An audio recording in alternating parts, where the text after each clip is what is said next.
ആലപ്പുഴയിൽ SDPI Popular front ഭീകരവാദികളുടെ അരുംകൊലക്കിരയായ സ്വർഗീയ advocate Ranjith ശ്രീനിവാസന്റെ ബലിദാന ദിനം ഇന്ന്. രാവിലെ രഞ്ജിത്ത് ശ്രീനിവാസന്റെ വീട്ടിലും BJP ആലപ്പുഴ വടക്ക് ജില്ലാ കമ്മിറ്റി ഓഫീസിലും പുഷ്പാർച്ചന നടക്കും. വൈകിട്ട് നടക്കുന്ന അനുസ്മരണ സമ്മേളനത്തിൽ BJP സംസ്ഥാന ജനറൽ സെക്രട്ടറി MT രമേശ് പങ്കെടുക്കും. ലാളിത്യം നിറഞ്ഞ ചിരിയോട് മാത്രം കണ്ടിരുന്ന BJPയുടെ യുവനേതാവും OBC മോർച്ച സംസ്ഥാന സെക്രട്ടറിയുമായിരുന്ന സ്വർഗീയ അഡ്വക്കേറ്റ് രഞ്ജിത്ത് ശ്രീനിവാസനെ 2021 ഡിസംബർ 19 SDPI പോപ്പുലർ ഫ്രണ്ട് തീവ്രവാദികൾ ആലപ്പുഴ വെള്ളക്കിണറിലെ വീട്ടിൽ കയറി അതിക്രൂരമായി കൊലപ്പെടുത്തിയത്. ക്ഷേത്രദർശനം കഴിഞ്ഞ് മടങ്ങിയെത്തിയ അമ്മ വിനോദിനിയുടെയും ഭാര്യ ലിഷ രഞ്ജിത്തിൻ്റെയും മക്കളായ ആദ്രയുടെയും ഹൃദയയുടെയും മുന്നിൽ വെച്ചായിരുന്നു മതതീവ്രവാദികളുടെ പൈശാചിക പ്രവൃത്തി.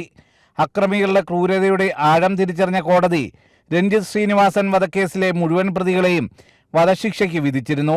4 വർഷത്തിനിപ്പുറവും രഞ്ജിത്ത് ശ്രീനിവാസന്റെ സംഘടനാ പ്രവർത്തന മികവും ദേശീയതയിലും ആദർശത്തിലും ഉറച്ചുനിന്ന ജീവിതവും ഓരോ പ്രവർത്തകർക്കും ഊർജം പകരുന്നതാണ്.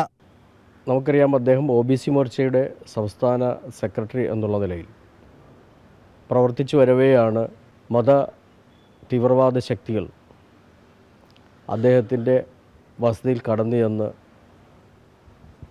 സമാനതകളില്ലാത്ത വിധത്തിലുള്ള ഹത്യ നടത്തിയിട്ടുള്ളത്.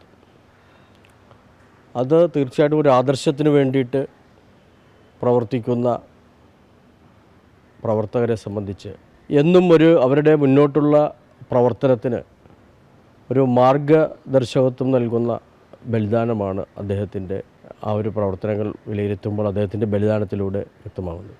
ഇന്ന് രാവിലെ 10 രഞ്ജിത്ത് ശ്രീനിവാസന്റെ വസതിയിലും തുടർന്ന് BJP ജില്ലാ കമ്മിറ്റി ഓഫീസിലും ബലിദാന ദിനത്തിന്റെ ഭാഗമായി പുഷ്പാർച്ചന നടത്തും. RSSന്റെ മുതിർന്ന കാര്യകർത്താക്കളും BJPയുടെ മുതിർന്ന നേതാക്കളുമടക്കം പുഷ്പാർച്ചനയിൽ പങ്കെടുക്കും. വൈകിട്ട് 5 ആലപ്പുഴ ഭട്ടതിരിപ്പുരയിടത്തിലാണ് അനുസ്മരണവും പൊതുസമ്മേളനവും സംഘടിപ്പിക്കുക. സമ്മേളനത്തിന്റെ ഉദ്ഘാടനം BJP സംസ്ഥാന ജനറൽ സെക്രട്ടറി MT രമേശ് നിർവഹിക്കും. ജനം, ആലപ്പുഴ.